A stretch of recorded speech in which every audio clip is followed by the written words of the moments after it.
I awoke to the steady ringing of my alarm clock and rolled over in my bed to turn it off. Reaching out a hand from the warm confines of my blanket, I swatted haphazardly at my nightstand, knocking my glass of water to the floor instead. Damn it, I muttered to myself under my breath, now focusing more on the alarm clock and successfully shutting it off. I rolled back over to the center of my bed and stretched, a high-pitched whine escaping my throat as I did. It was a good stretch. I slowly sat up in bed and blinked. Blunked? Blank. I opened and closed my eyes a few times to clear away the hazy clouds that had blanketed my vision. Stretching and yawning once more, I gently tossed my blankets to the side, rotated in my bed, and got up. I only took one step and slipped on the water I knocked over, dropping an elbow John Cena would have been proud of straight onto my nightstand. A sharp, icy pain radiated up my arm because, of course, I hit my funny bone. It wasn't funny. And then my lamp fell off the table, and when that fell, it knocked the plug to the alarm clock out of the wall. And at the same time, I kicked that glass of water, and that went violently skittering across my floor until it shattered against the wall. I lay there for a moment as I processed what had just happened. My not-so-funny feeling arm lay draped over my eyes, and the water soaked through my boxers, and now my left butt cheek was wet too. Pulling myself together, I rose unsteadily to my feet. The discombobulated coordination of my still half-asleep body struggled slightly during this task. I took a second look around the room, taking it in as I rubbed my sore elbow. With a defeated sigh, I bent over and picked up the lamp, inspecting it for damage.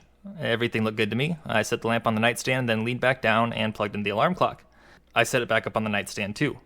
I glanced around once more before I sluggishly made my way out of my room, making sure to avoid the shards of glass as I did.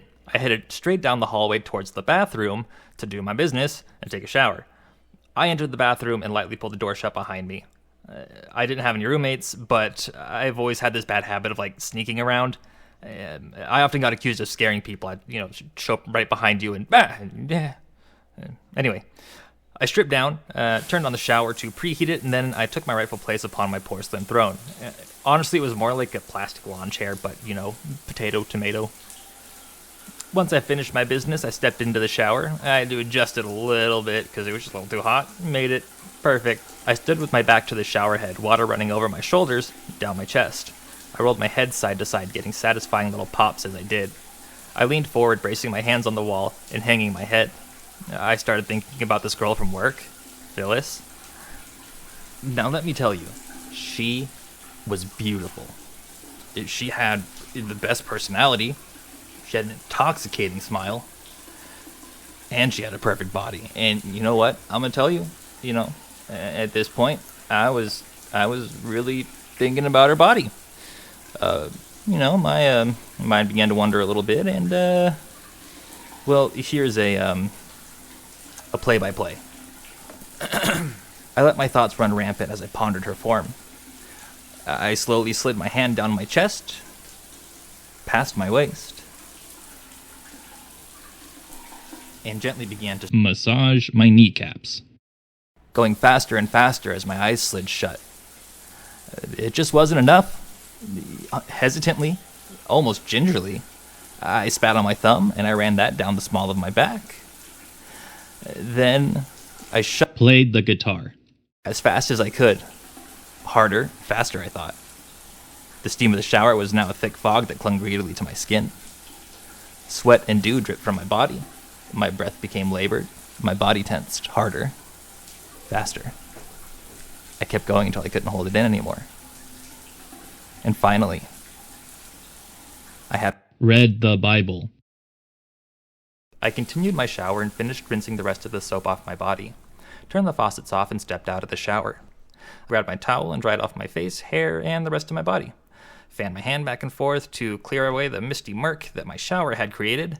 I don't know why I did this. It's not like I can make the steam disappear. And to further add to the why am I like this questions, I wiped off the mirror to see myself in it. You know as well as I do, that doesn't work right after a hot shower. The steam just stays there. The air was hot and thick. It's sticky. It was stuffy. I put my towel on its hanger and grasped the dripping doorknob.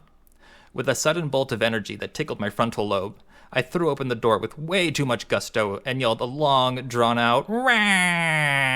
as I crab-walked naked out of the bathroom, raising my hands like little crab pinchers while I continued my sideways scuttle back down the hallway to my room. All right, look. The intrusive thoughts win far more often when you don't live with anybody. Don't judge me, okay? I bet you're weird when no one's around, too. I entered my room making little merp sounds. Merp, merp, merp, merp, merp. You know, crab sounds. My tiny pitchy hand clawed crab pinchers pinching feverishly as I did. I was facing my wall as I moved around the room, avoiding the broken glass to the best of my abilities.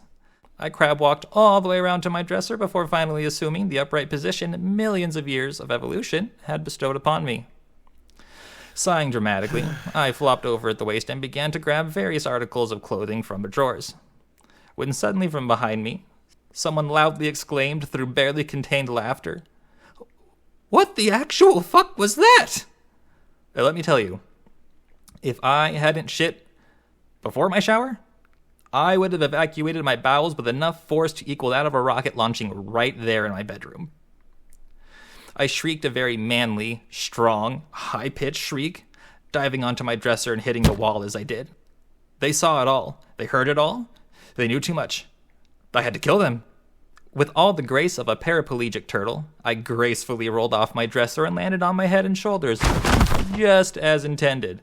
I grunted because I wanted to, and not because I knocked the wind out of myself. I then thrashed around violently on the floor as I oriented myself and found my footing. Standing upright, I spun around to confront the person in my room.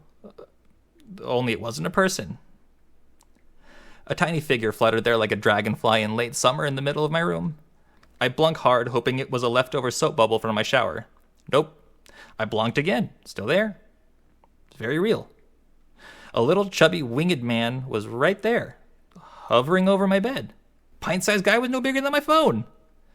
He dressed in a green, shimmering gown, his little wings beating blindingly fast, and they sparkled like light through a prism. And wow, his hair, let me tell you, he had hair that looked like it had a passionate love affair with a unicorn, while also still having that office balding look. It was something special. But his eyes? His eyes were cool as fuck. They burned with a deep golden intensity. He continued to look at me, growing concern shone on his face. "What did you just... He trailed off as he stared at me, slack-jawed. I began. I blunked to make sure I was actually seeing you? I replied, a heavy dose of surreal confusion seasoning my words. No, not that, he said, waving his hand back and forth, and then sinking a little closer to my bed. What were you doing when you entered the... Wait, he cut himself off. Did you just say blunk? Yeah, I replied, suddenly feeling even more self-conscious than I already was. The fairy raised his hand to his face and groaned loudly. You've got to be kidding me, he huffed with an exasperated sigh. The one I'm supposed to get doesn't even know it's blinked, he finished, with his hand falling away from his face. I knew it was blinked. I had it right the first time, blushing from the embarrassment once more. And wait, why is I stammered, trying to find my words after my mouth already started moving. Why is there a fairy in your room? He offered, his expression now deadpan. I nodded my head slowly in agreement. He seemed to study me for a moment, as he thought some things over. His eyes darted back and forth between mine, and I somehow began to feel even more exposed than I already was. He ran his tongue over his teeth and made little clicking sounds, and then began to speak. I am Myth, guardian of the realms, both FAE and human, he said in a voice that sounded both childlike and soft, as well as wizened and old. He spun his hand in a small forward-rolling gesture. I was sent by the Sealy. You're the guardian of... both realms? I interjected, cutting him off. My brain didn't like that. Annoyance flashed across his face. Yes, both realms. The FAE realm and the human realm. I was sent here by the Sealy Court to find out... what's the Sealy Court? I cut him off again. And how did you get in here? Why are you... A static-like sensation crackled forth and filled the room. It was at this moment I knew. I fucked up. Silence! He bellowed at a volume far greater than anything his size should be able to make. I was then slammed down to my knees by an invisible force that I had no hope of defying. He rose higher into the air almost until he hit the ceiling fan. Bewildered, I struggled to raise my head, and I looked up at him. Slowly, the invisible pressure began to lessen, and I was left with the fresh pain of being slammed down onto my knees. My knees now throbbed, my not-so-funny feeling elbow still hurt, my head was spinning, and I remembered I was still stark naked. I felt lightheaded and sick. Myth glared at me for a moment, studying me again. I can fully understand why he's a guardian now. I made a mental note not to cut him off again. The pressure dissipated from my shoulders, while Myth lowered himself to my eye level, floating in front of me. He stopped a few inches from my face and spoke. "I am Myth," he said, with a quiet voice. "I am a guardian of both realms, and you, Ash, will be silent when I speak." His eyes bore holes through my soul. "I'm sorry," I managed to croak out, breaking eye contact. It won't happen again. Oh, I'm sorry, I'm listening." My head now bowed as I stared at the floor. Pleased by the reply, Myth began once more. "I am a guardian of both realms," pausing slightly as if expecting another interruption. "And I was sent by..." Another pause and glare. "The silly..." Pause. "Court to..." I violently threw up, like exorcism levels of projectile vomit. I was like a baby full of milk, held above a first-time parent's face. It went everywhere. "Oh, for fuck's sake!" Myth yelled, throwing his hands up. Oh, geez, I'm sorry," I slurred, wincing through the awful taste of bile in my mouth. The room was beginning to spin now. I couldn't hold it together any longer. I think I'm gonna faint. Oh. The words felt like water leaving my mouth. I promptly fell over in the middle of Myth's rant, and the rant had more cursing than normal words. I blacked out before I even hit the floor. I was out like a light. I slowly regained consciousness sometime later, my head pounding worse than a clubbed seal. I groaned and tried to sit up, noticing I was in a strange place. As I sat up, I also noticed that I was bathed in a soft, ethereal light. I sat within a circle of toadstools, their tops glowing softly with an otherworldly light. The air around me was alive with a symphony of a lively forest. Gigantic ferns rustled as if sharing their secrets, and the trees seemed to whisper their ancient tales. Fireflies danced in the warm, golden light that filtered through the dense canopy above. "What the fuck?" I muttered in amazement. A delicate voice cut through the stillness. "I'm sorry about that, Ash.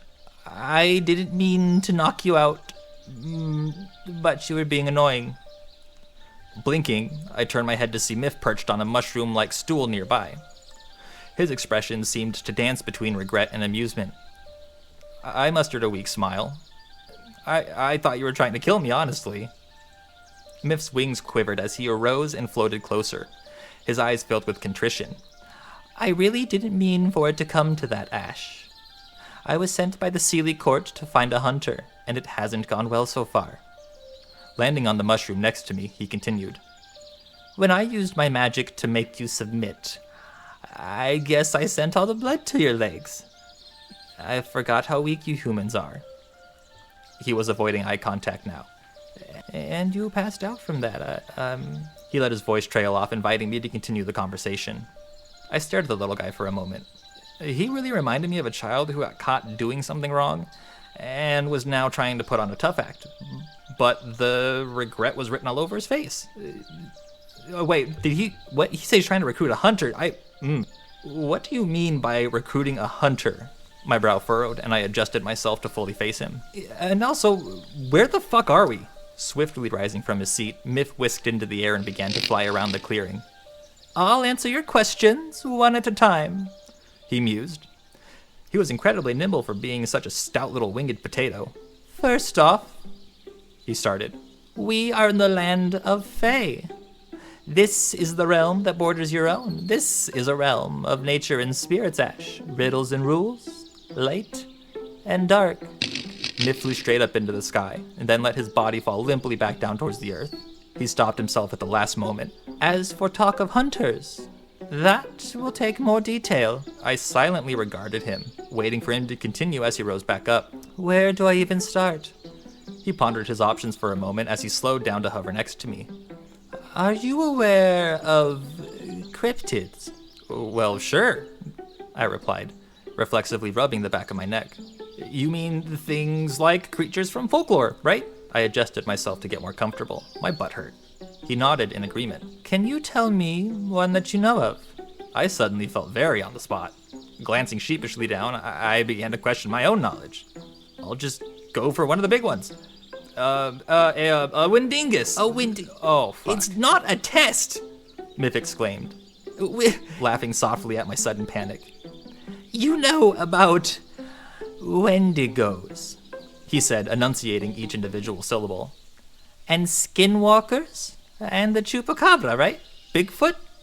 The big ones you all fangirl about? He knew from the look on my face that the answer was yes. As a hunter, you are going to hunt these creatures down. And you... Wait, I yelled, rising to my feet. Wait, well, what? Back it up. You want me to hunt cryptids.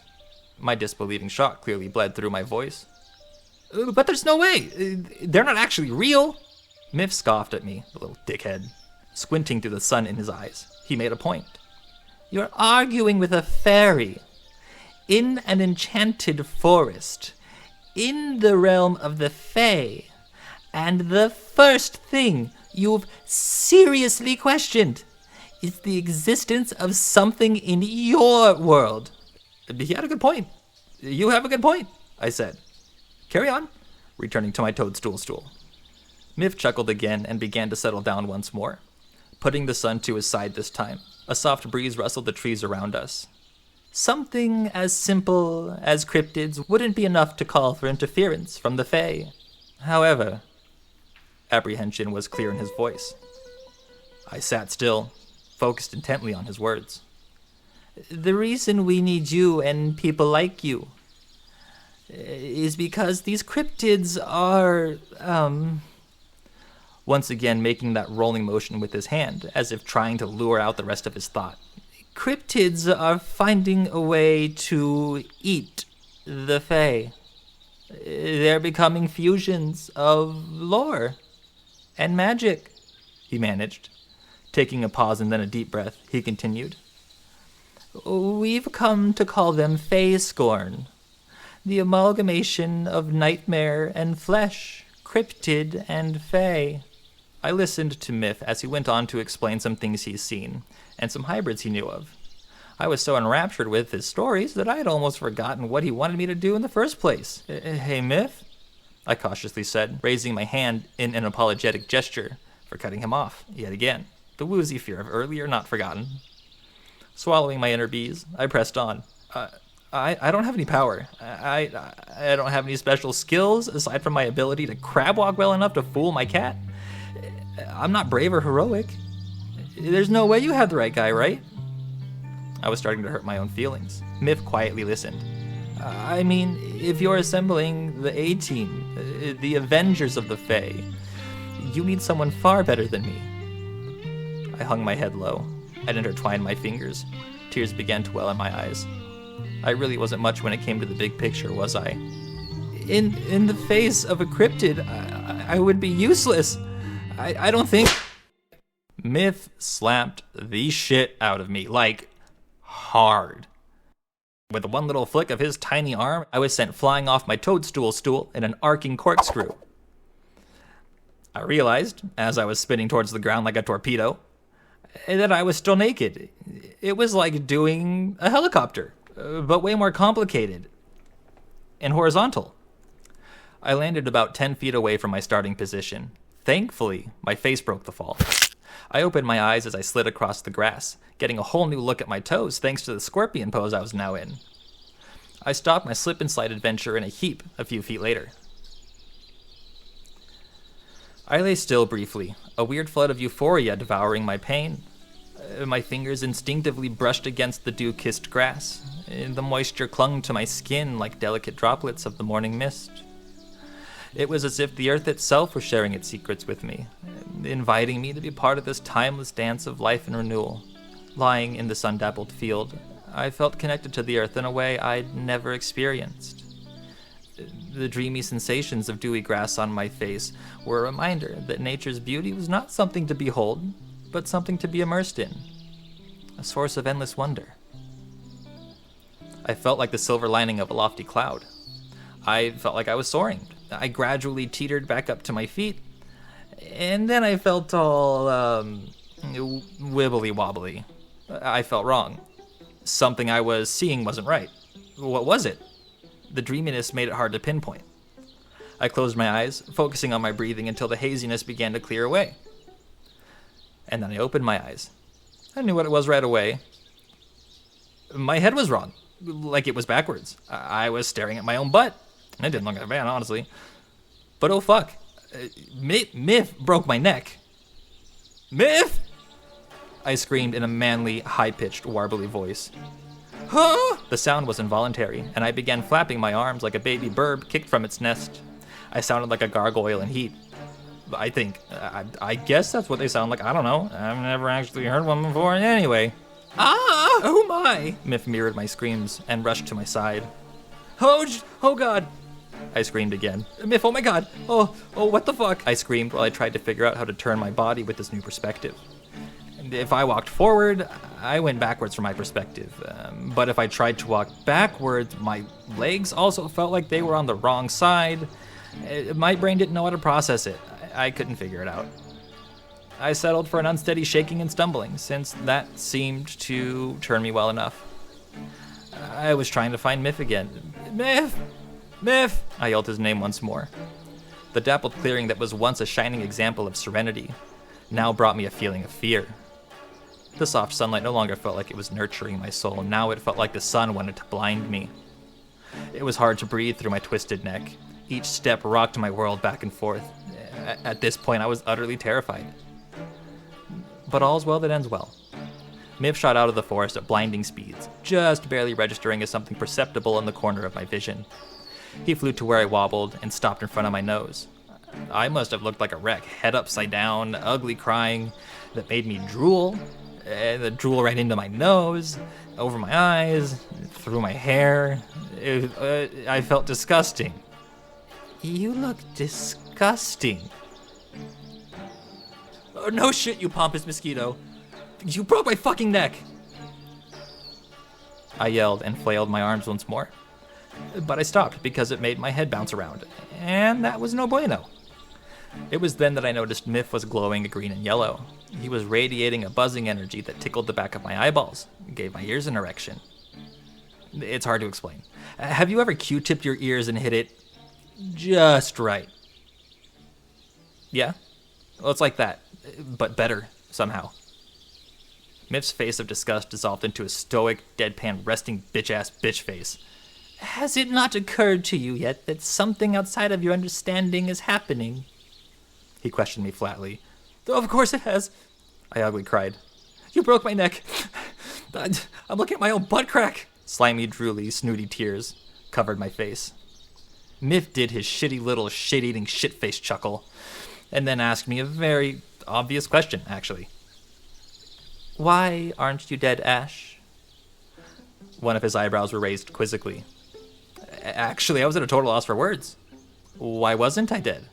There's no way I should have been able to survive having my head spun like a top while it was still attached to my body. Miff then gently placed one hand on my forehead, calmly caressing my cheek with the other. The energy he was giving off made my eyes sneeze. Twice. He then embraced me, warmly swaddling my spittle-slicked head. I felt my worry melt away instantly. It was intensely calm. Miff leaned over to my ear, and I heard him inhale a shallow breath before he whispered, Ash. His little breath tickled my ears. You're being a little bitch.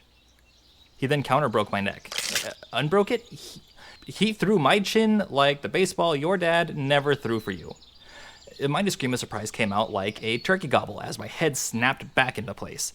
I felt like a Lego in a vacuum for some reason. Anyway, I looked up at Miff just in time to see him wiping my amalgamated snotty drool out of his eyes. He looked a little green around the gills. Not that he has gills. Gills like the figure of speech or whatever it's called. He looked sick. But not like cool sick. Like, ill? But not like totally dude gnarly ill. Like he was gonna vomit. Serves him right. Now that my head was on right, I just went and sat down. I know, it's boring. But what else are you supposed to do when a fairy breaks and then unbreaks your neck? Dance? No. I went and sat back down on my toadstool stool, breathing deeply. After centering myself once more, I asked the now obvious question. Hey, Miff. Why didn't that kill me? Miff buzzed over to me, looking at me incredulously, before he went on to explain in incredible detail, with lots of necessary information, exactly what was going on. He then told me tales of ancient Fae power, humans being born with latent Fae abilities, and Fae being born with latent human abilities. But they get depression and develop a fear of doorbells, so it's not really as cool as it is for us. Anyway, as it would happen to be, I'm someone with latent Fae powers. I've had them my whole life, and they were always active. I've just never basically died before to know it. I guess I should explain the power before I get too far ahead of myself. According to Miff, my power makes me a stitcher, or a battle tank of sorts. We're called stitchers because our ability allows us to take on lots of big boo-boos, and we'll stitch ourselves and our wounds back together from the brink of death. We can still die, though, like cutting off our heads, taking too much blood loss, drowning, etc. We'll die. We also apparently get pretty strong, a little bit more than the average human. That's pretty neat. The reason my neck didn't unbreak automatically was that I didn't set it straight for my Fae powers to work right. There still has to be an alignment of joints and muscles and tissues and all that stuff to have the powers work. So that's why Miff broke and unbroke my neck, to demonstrate. Beyond Stitchers, there are Riddleists, Savagers, and Etherealists.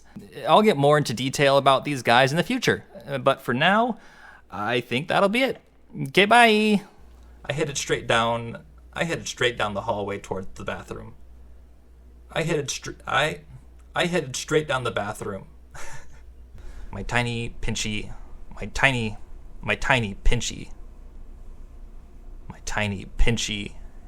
hand claw grab pinchers.